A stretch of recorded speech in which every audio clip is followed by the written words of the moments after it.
Hezbollah সহ ফিলিস্তিনি স্বাধীনতাকামী গোষ্ঠীগুলোর তুমুল প্রতিরোধের মুখে নাজেহাল হয়ে পড়েছে ইসরায়েল। ইসরায়েলি সেনা ও তাদের সামরিক যান টার্গেট করে একযোগে হামলা চালাচ্ছে আল কাসেম ব্রিগেড, আল আকসা শহীদ ব্রিগেড, মুজাহিদিন ব্রিগেড সহ অন্যান্য সহযোগী সংগঠনগুলো।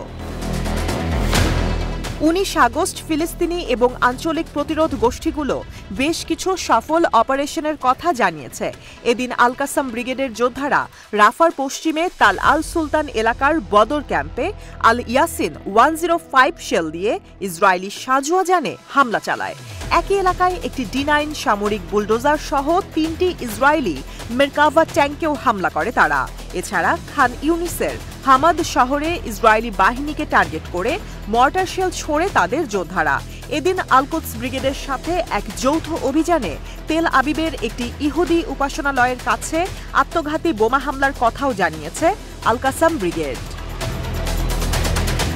এদিকে আল আকসা শহীদ ব্রিগেডের যোদ্ধারা পশ্চিম তীরের জেনিন ও নাবলুস শহরে মেশিনগান এবং বিস্ফোরক ডিভাইস ব্যবহার করে ইসরায়েলি বাহিনীর সাথে ভয়ঙ্কর সংঘর্ষে জড়িত হয়। এছাড়া খান ইউনিসের পূর্বে ইসরায়েলি বাহিনীকে টার্গেট করে মর্টার শেল দিয়ে হামলা চালায় তারা।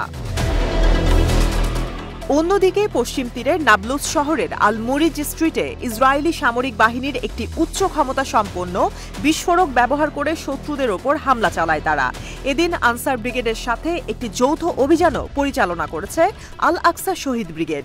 তারা গাজা উপত্যকার তাল আল হাওয়া এলাকায় ইসরায়েলি সেনাদের অবস্থান এবং তাদের সামরিক যান টার্গেট করে মর্টার শেল দিয়ে হামলা চালায়। 19 আগস্ট শহীদ ওমর আল কাসেম বাহিনীও বেশ কিছু সফল অভিযানের কথা জানিয়েছে। এদিন রাফার পশ্চিমে সুইডিশ গ্রামের কাছাকাছি ইসরায়েলি কনভয়কে টার্গেট করে ভারী মর্টার শেল ছোড়ে তারা। এছাড়া রাফা সীমান্তে ক্রসিং এলাকায় ইসরায়েলি সেনাদের টার্গেট করে হামলা চালায় শহীদ ওমর আল কাসেম বাহিনী। একই সাথে পশ্চিম রাফাতে অনুপ্রবেশের সময় ইসরায়েলি সামরিক বুলডোজারকে টার্গেট করে আরপিজি সহ বিশেষ অস্ত্র দিয়ে হামলা করে তারা। এদিন মুজাহিদিন ব্রিগেড আল আকসা শহীদ ব্রিগেডের সাথে একটি যৌথ অভিযান পরিচালনার কথা জানিয়েছে। তারা দেইর আল বালার পূর্বে ইসরায়েলি সেনা এবং সামরিক কনভয়কে টার্গেট করে 60 মিলিমিটার মর্টার শেল দিয়ে হামলা করে। 19 আগস্ট হিজবুল্লাহ বেশ কিছু সফল অপারেশনের কথা জানিয়েছে। এদিন তাদের যোদ্ধারা হাদাব আইতাতে অনুপ্রবেশকারী ইসরায়েলি বাহিনীকে টার্গেট করে রকেট ও আর্টিলারি শেল ছোড়ে। এতে ইসরায়েলি বাহিনী পিছু হটতে বাধ্য হয়। এছাড়া বায়াতব্লিদা সাইটে বুরকান ক্ষেপণাস্ত্র এবং জারিদ সাইটে রকেট ও আর্টিলারি শেল দিয়ে হামলা চালায় তারা। এদিন রামিম ও ইয়ারা সাইটে হামলা চালানো হয় রকেট ও ড্রোন দিয়ে।